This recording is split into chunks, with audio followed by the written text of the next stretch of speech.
So if you take children and you group them together in in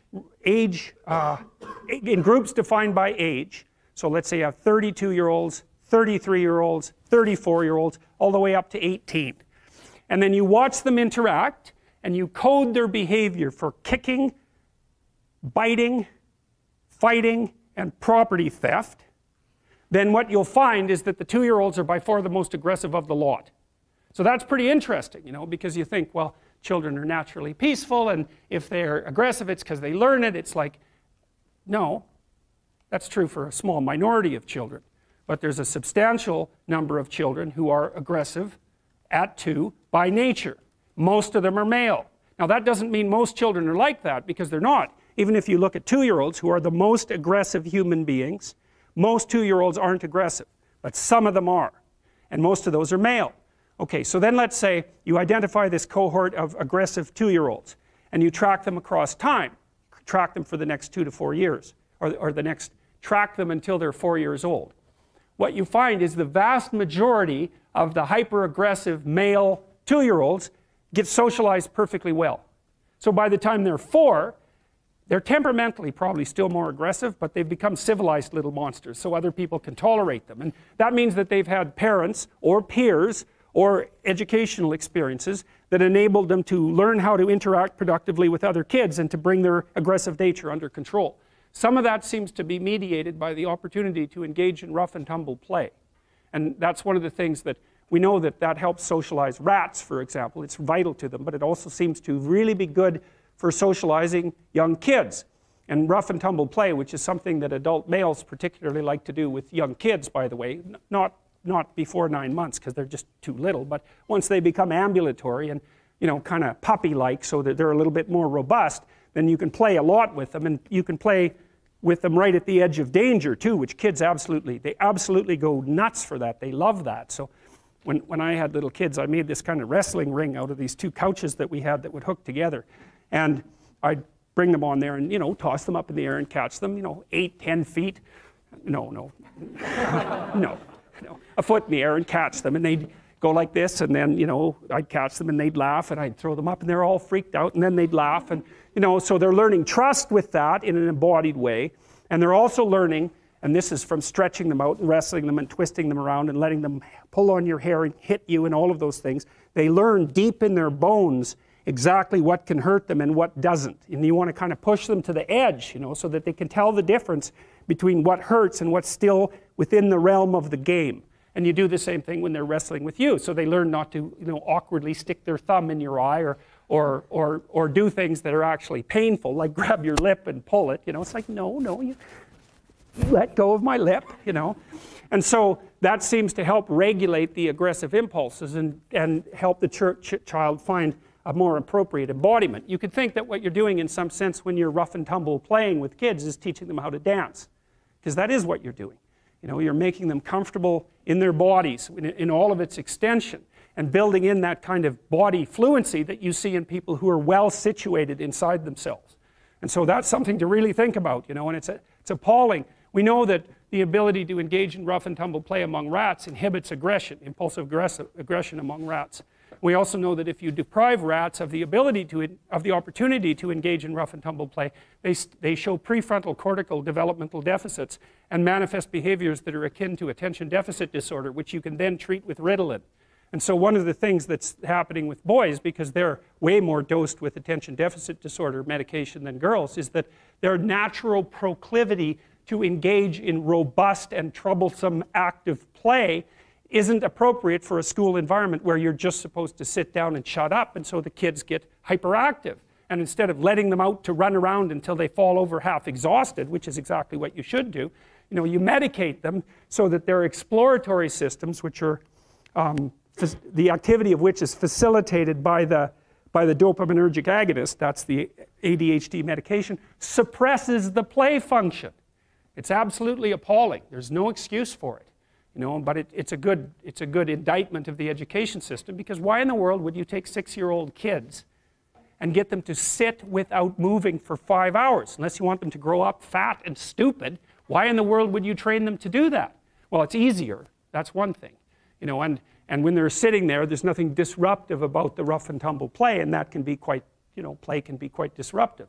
So anyways, most of these kids are reasonably well socialized by the time they're the age of 4, using one mechanism or another.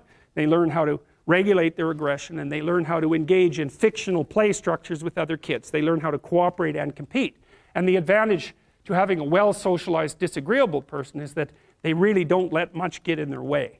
So if you can get a kid who's disagreeable socialized, that person can be quite the creature, you know, because they're very forward moving in their nature and very difficult to stop. But if you don't get them successfully domesticated, tamed, roughly speaking, by the time they're 4, their peers reject them. And that's a big problem, because your job as a parent is to make your child socially desirable by the age of 4. Like you want to burn that into your brain, because people don't know that. That's your job. And here's why. It's easy if you think about it carefully. So you imagine you've got a 3-year-old child, so sort of halfway through that initial period of socialization, and you take that child out in public. Okay, what do you want for the child? Who cares about you? What do you want from for the child? You want the child to be able to interact with other children and adults so that the children are welcoming and smile and want to play with him or her, and so the adults are happy to see the child and treat him or her properly. And if your child's a horrible little monster because you're afraid of disciplining them, or you don't know how to do that properly, then what they're going to do is they're going to experience nothing but rejection from other children and false smiles from other parents and adults. And so then you're throwing the child out there into a world where every single face that they see is either hostile or lying. And that's not something that's going to be particularly conducive to the mental health or the well-being of your child. If your child can learn a couple simple rules of behavior, like don't interrupt adults when they're talking too much, and pay attention, and try not to hit the other kids over the head with the truck any more than is absolutely necessary, then, and share and play properly, then when they meet other kids, the kids are going to try out a few little play routines on them, and that's going to go well, and then they're going to go off and socialize each other for the rest of their lives. Because that's what happens, is that from 4 years old onwards, the primary socialization with children takes place among other children. And so if the kids don't get in on that early, they don't move into that developmental spiral upwards, and they're left behind. And you can imagine how terrible that is, because a 4-year-old will not play with another 4-year-old who's 2. But a 5-year-old certainly will not play with a 5-year-old who's 2, right? Because the gap is just starting to get unbelievably large. And so the kids start out behind, and then the peers leave them behind, and then those kids are alienated and outside the peer group for the rest of their life. Well, those are the ones that grow up to be long-term antisocial, right? They're already aggressive. It doesn't dip down. Now, what happens to normal boys, roughly speaking? Imagine the aggressive 2-year-old types. They get socialized, so their level of aggression goes down, and then they hit puberty and testosterone kicks in, and bang, levels of aggression go back up.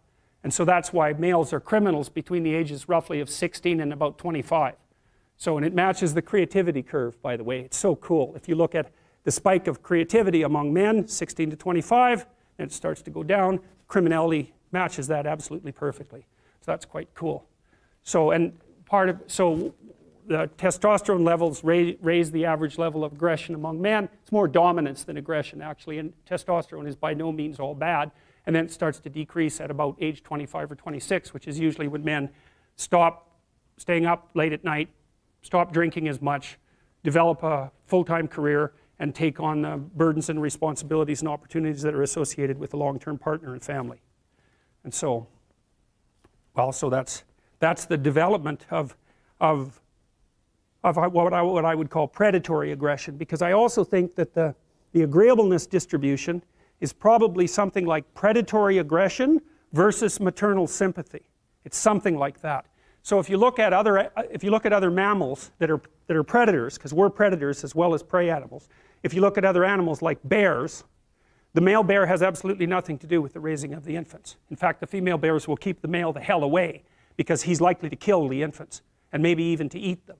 So there's no maternality at all in solitary male mammalian predators. Now, it depends on how social they are, but roughly speaking, that's the situation. Whereas with human beings, males are quite maternal.